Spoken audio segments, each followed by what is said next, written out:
Halo Sobat Antara, apa kabar semua? Selamat datang di Sini Arena, podcast Antara News, kanal olahraga. Bersama saya Michael Syahaan dari redaksi olahraga, ditemani rekan saya, Bung Gilang Galiarta. Apa kabar Bung? Baik Bung Mike. Bung Mike sendiri apa kabar? Sehat, semoga kita semua sehat di tengah pandemi ini ya. Nah, hari ini kita akan membahas soal jalannya liga-liga Eropa, liga-liga top Eropa tepatnya, di tengah pandemi COVID-19.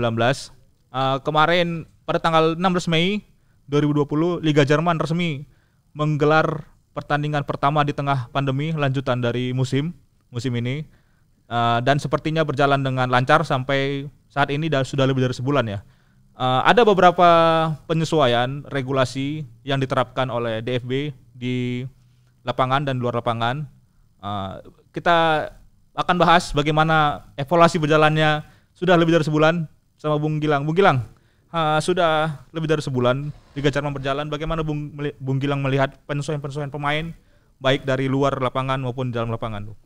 Terima kasih Bung Mike. Ya. Kalau kita lihat memang Liga Jerman ini memang bisa dibilang kisah sukses. Di tengah pandemi COVID mereka tetap bisa menjalankan kompetisi, dan itu semua tidak lepas dari peraturan ataupun protokol kesehatan yang mereka canangkan jauh sebelum mereka kembali ke lapangan bertanding dan sebagainya. Penerapan protokol ini memang cukup serius Bung Mike. Jadi memang menyeluruh, artinya bukan saja sekitar tentang bagaimana pertandingan itu berjalan, tapi jauh sebelum tim-tim Bundesliga 1 dan Bundesliga 2, dua kasta tertinggi Liga Jerman ini memulai latihan kembali, protokol kesehatan ini sudah diterapkan oleh DFB atau Federasi Sepak Bola Jerman. Jadi beberapa yang paling bisa disoroti adalah ketatnya mereka melakukan pemeriksaan atau tes COVID bagi seluruh awak tim, baik itu pemain, staf, pelatih, bahkan termasuk bagi jajaran wasit, jajaran ofisial pertandingan. Itu semua sudah dijalankan sekitar, kalau saya tidak seingat, sekitar 27 April itu sudah harus ada laporan menyeluruh. Memang pada awalnya ada beberapa klub yang mendapati ada temuan positif seperti Borussia Mönchengladbach yang cukup banyak waktu itu. Tapi belakangan sepertinya Liga Jerman, tim-tim Liga Jerman ini mulus begitu saja, Bung. Jadi tes COVID-nya itu entah tidak dilaporkan atau bagaimana, tapi sejauh ini tidak terlihat ada kenaikan lagi, dan itu semua memang tidak lepas dari kondisi di Jerman sendiri. Pandemi COVID di Jerman ini salah satu yang bisa dibilang kisah sukses juga untuk menanggulangi pandemi COVID. Di Jerman kita tahu sendiri salah satu negara Eropa yang lebih awal untuk menekan tingkat kematian maupun tingkat paparannya. Oke, menarik pembicaraannya. Sebelum kita ke dalam lapangan, kita keluar lapangan dulu. Tadi Bung Gilang bilang bahwa kunci suksesnya adalah bagaimana menyusun semua protokol secara detail ya, rinci. Jadi pemain ketika dia bangun tidur, ketika akan bertanding, sampai dia ke lapangan, sampai dia kembali ke rumah, itu sudah rinci satu poin per poin ya. Betul. Dan itu semua dijalankan ya. Betul Bung Mike. Dan bahkan itu tidak hanya untuk pemain sebetulnya. Karena di dalam protokol kesehatannya itu meliputi juga untuk awak media, awak televisi, karena kita tahu sendiri pertandingan tidak digelar dengan ada penonton atau supporter di dalam lapangan di tribun. Jadi awak media, awak televisi yang meliput langsung pertandingan diharuskan juga mengikuti prosedur yang sama ketatnya dengan para pemain. Jadi kalau bisa dibilang memang ini serius, sejak awal serius untuk menanggulangi bagaimana risiko paparan pandemi COVID ini tidak lagi semenakutkan ketika masa puncaknya itu dulu, Bung. Ya. Jadi kalau kita lihat protokol kesehatan ini yang saya tahu ada 50 halaman. 50 halaman ya. 50 halaman dengan entah huruf spasial berapa dan kecil-kecil. Tapi memang mereka menerapkan bahwa sebelum pertandingan dibolehkan lagi berlangsung, bahkan sebelum latihan ini dimulai lagi, semua pemain diharuskan menjalani tes COVID. Jadi ketika ketahuan tes COVID itu dia salah satunya positif, Jerman ini menempuh bahwa oke, pemain ini positif, orang-orang ini positif, mereka akan dikarantina selama 7 sampai 14 hari dan dilakukan tes ulang secara berkala sampai ketika negatif baru boleh bergabung lagi ketika 2 kali negatif, Bung. Jadi penanganannya memang serius. Dari awalnya aja. Ini baru masa persiapan, Bung. Tapi saya potong, menarik itu. Kalau tesnya itu apakah rapid test atau swab test ya, Bung? Ya, jadi dari aturan pedoman kesehatannya itu memang, Bung, semua harus swab test. Swab test ya? Swab test, dan itu semasa kembali latihan itu memang sudah diharuskan setiap pekan 2 kali, Bung. Setiap pekan 2 kali. Setiap orang yang berhubungan dengan tim itu. Berarti termasuk pemain pelatih ofisial ya? Betul semua, Bung. Itu kalau kita nggak usah ngomong biaya di sini, Bung ya. Itu di luar bayangan kita lah. Tapi memang keseriusan itu terlihat karena memang bisa dibilang Bundesliga ini terikat kontrak dengan sponsor bahwa mereka harus menyelesaikan musim supaya mereka tidak kehilangan hak-hak pendanaan dari sponsor, Bung. Jadi apakah ini bisa dibilang keberuntungan karena Jermannya juga pandeminya bisa ditekan? Saya rasa bukan karena keberuntungan, tapi memang keseriusan pemerintah di sana juga bisa dilihat, Bung. Dan itu pun menular ketika badan-badan olahraga ikut kembali dalam mengembalikan aktivitas setidaknya lebih longgar dibandingkan ketika masa karantina, Bung. Betul. Jadi ketika kita atau DFB ya memberikan semua fasilitas, semua protokol kesehatan secara ketat dan detail dan terperinci, artinya pemain, pelatih juga merasa aman melakukan kegiatannya, melakukan pertandingan ya. Betul, Bung. Karena biar bagaimanapun pemain, pelatih atau siapapun itu kan sama dengan kita, Bung. Mereka juga punya ada ketakutan, mereka punya keluarga di rumah. Betul. Jadi dengan peraturan yang lebih terperinci, yang lebih mengatur secara detail apa yang harus dilakukan, apa yang boleh, apa yang tidak boleh, apa yang harus dihindari, itu pemain lebih merasa diperhatikan mungkin, Bung ya, lebih tepatnya diperhatikan dan diayomi. Dan di sisi lain kita juga harus bicara dengan bagaimana mereka bisa bersikap profesional. Betul. Walaupun kalau Bung tahu di Jerman itu kafe dan segala macamnya itu ruang-ruang terbuka itu sudah mulai dibuka lagi. Memang ada penerapan jaga jarak itu tetap ada, tapi kafe-kafe itu sudah mulai beroperasi. Dan di waktu bersamaan pemain karena mereka terikat dengan protokol kesehatan tetap dilarang untuk keluar rumah. Dan segala macamnya itu aktivitas itu harus dibatasi. Mereka cuma punya tahu latihan, bertanding, menang atau kalah urusan belakangan, pulang ke rumah dengan selamat dan bisa menyelesaikan musim. Dan ada aturan hukuman yang jelas untuk setiap pelanggaran ya, Bung. Ya, untuk hukuman memang itu meliputi juga dengan berkaitan dengan apa yang diterapkan oleh pemerintah Jerman sendiri sebetulnya, Bung. Tapi kalau secara spesifik aturan-aturan yang diterapkan oleh DFB atau dalam hal ini Bundesliga sebagai operator lebih bisa dibilang lebih longgar ya. Karena kalau kita lihat pada awalnya di pekan pertama liga ini kembali berjalan, Liga Jerman, ada banyak kritikan tajam ketika beberapa pemain tim, kalau saya tidak salah ingat, Hertha Berlin itu melakukan selebrasi gol dengan dengan berpelukan dan lain-lain. Oke, kita tahan dulu, Bung Gilang. Itu menarik juga. Berarti kita sekarang bicarakan masalah bagaimana menjalankan liga di tengah pandemi di dalam lapangan, seperti itu. Nah, ini menarik. Jadi ada beberapa kayak FIFA itu memberikan kebebasan tim untuk mengganti 5 pemain ya.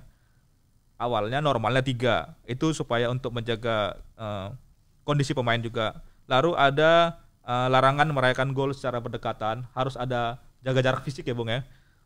Lalu ada beberapa menerapkan tidak ada salaman sebelum dan sesudah pertandingan, dan beberapa liga Eropa ada yang menerapkan juga tidak ada ball boy.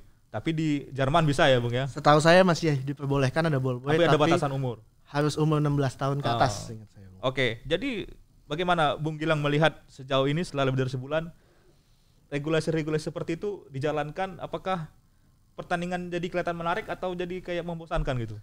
Kalau dibilang soal menarik dan tidak menarik itu mungkin lebih tepatnya ke faktor ada penonton dan tidak. Karena beberapa stasiun televisi tidak semua stasiun televisi memberi fitur fitur suara atmosfer stadion. Ya. Di Sky Sport dan beberapa stasiun televisi memang memberikan opsi itu untuk pelanggan. Karena memang pelanggan mereka sudah pasti tidak bisa datang langsung ke stadion.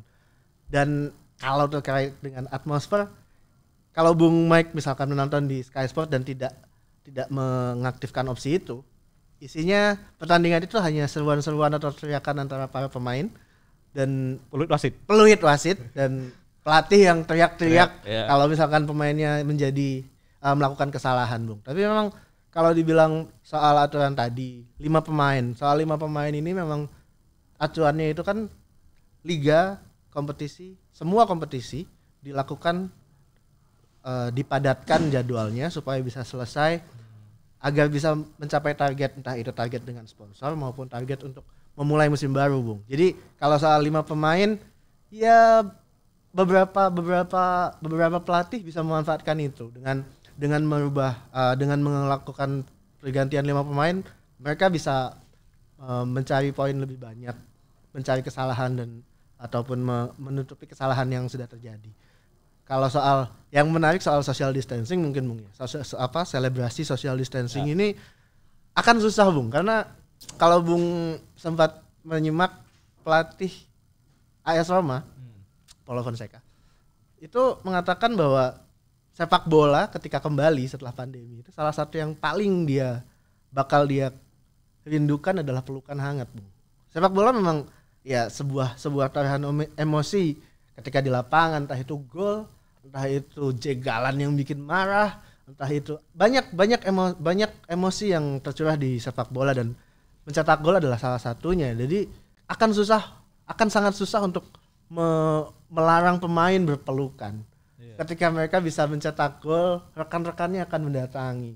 Itu cenderung susah dan ya itu tadi, Hertha Berlin sempat diperingatkan oleh Bundesliga. Dan di pekan kedua ada tim lain juga yang melakukan hal yang sama. Tapi bersamaan dengan itu di Jerman itu kan karantina wilayah dan aturan jaga jarak mulai dilonggarkan. Yaitu tadi kafe-kafe mulai dibuka. Makanya beberapa pekan yang lalu CEO Bayern Munchen Karl-Heinz Rummenigge sudah bilang ke DFB dan Bundesliga, sudahlah, ini aturan jaga jarak ketika selebrasi gol itu disudahi saja karena memang susah ketika melihat masa iya orang di kafe sudah diperbolehkan minum-minum duduk-duduk bareng. Betul. Sementara orang yang jelas-jelas merayakan sesuatu pencapaian dilarang.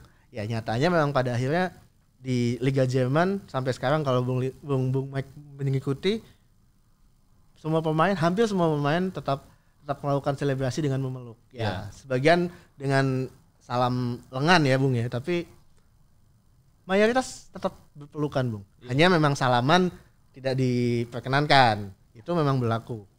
Tapi agak aneh juga kan kayak pertama itu Erling Haaland nyetak gol yang pertandingan pertama tidak ada selebrasi ya. Betul. Semuanya jaga jarak ya. Seperti seseorang yang ketemu mantan gitu.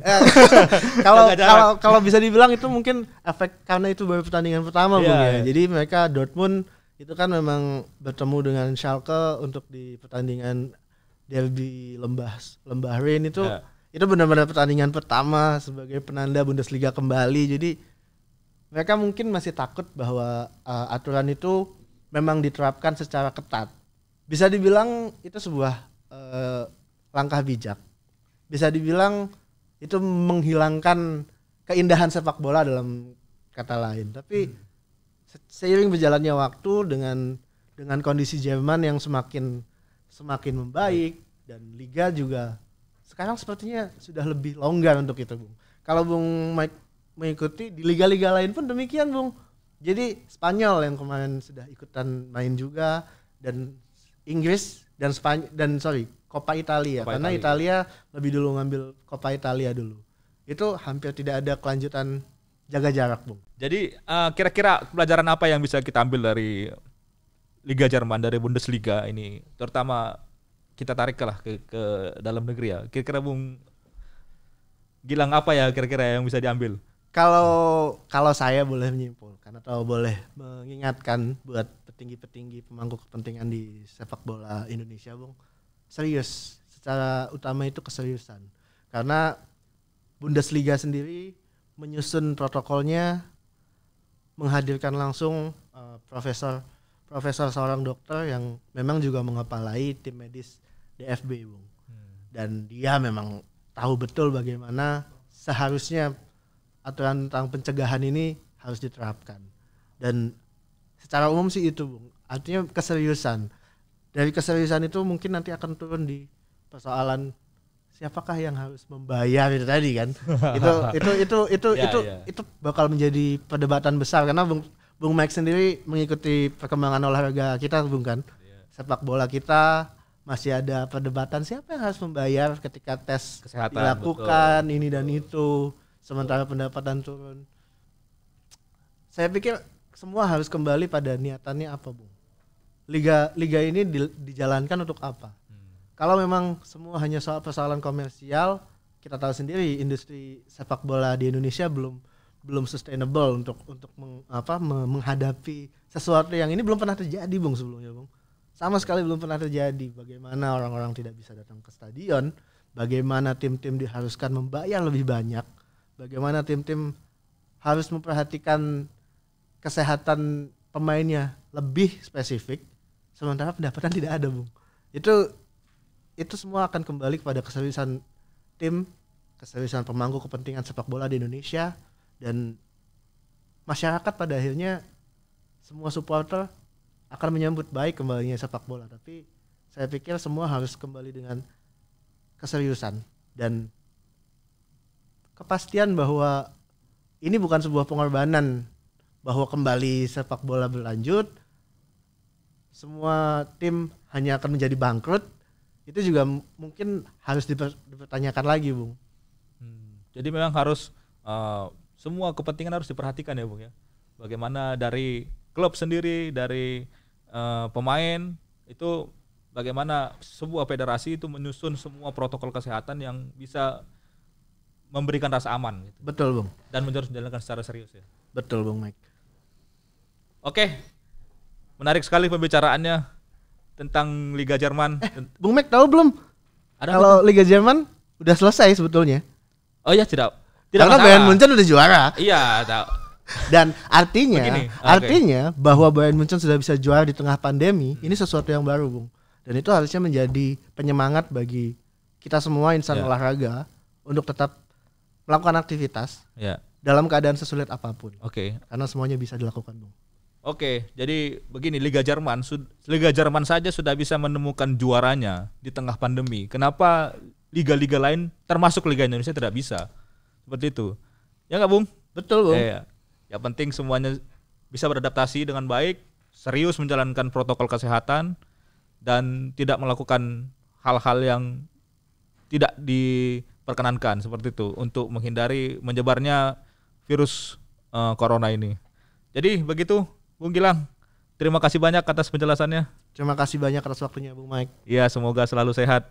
Sama-sama, Bung. Oke, Sobat Antara, Sini Arena mengakhiri bincang-bincang soal Liga Eropa, khususnya Liga Jerman di tengah pandemi COVID. Semoga Sobat Antara semua diberikan kesehatan dalam lindungan Yang Maha Kuasa. Dan kita akan kembali lagi minggu depan dengan bahasan yang menarik lagi. Oke, terima kasih. Salam olahraga. Salam olahraga.